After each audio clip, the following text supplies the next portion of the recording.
దేశ స్వాతంత్ర్యం వచ్చిన తర్వాత ఇప్పటి వరకు కులగన జరగలేదు.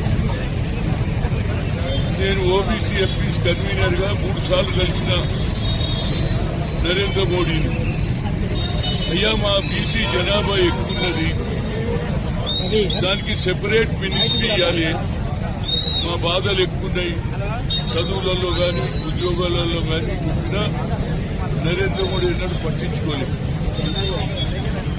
కానీ ఇవాళ మా అపోజిషన్ నాయకుడు అయినటువంటి రాహుల్ గాంధీ గారు కన్యాకుమారి నుంచి కశ్మీర్ వరకు 4,500 కిలోమీటర్లు నడిచి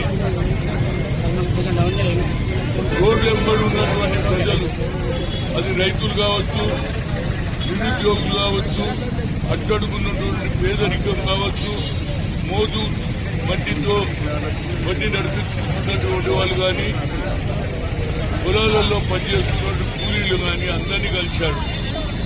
ఆయనకు ఎవరికి రాని ఆలోచన వచ్చింది, ఏమిటి ఇంత పెద్ద సంఖ్యలో ఉన్నారు, వీరికి సరి అయిన న్యాయం జరగాలంటే ఆయన ఒక మాట్లాడు, we come to the power wheel conduct caste wise census అన్నాడు.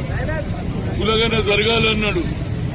అదే ఆలోచన రాష్ట్ర ముఖ్యమంత్రి రేవంత్ రెడ్డి గారు కానీ, బీసీ మినిస్టర్ పున్నం ప్రభాకర్ కేబినెట్ లో నిర్ణయం తీసుకొని అసెంబ్లీలో బిల్లు పాస్ చేసి ఆర్డినెన్స్ కూడా తీయడం జరిగింది.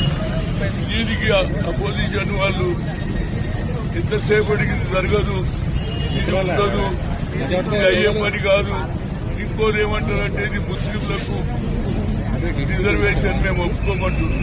ముస్లింల పేదోళ్ళు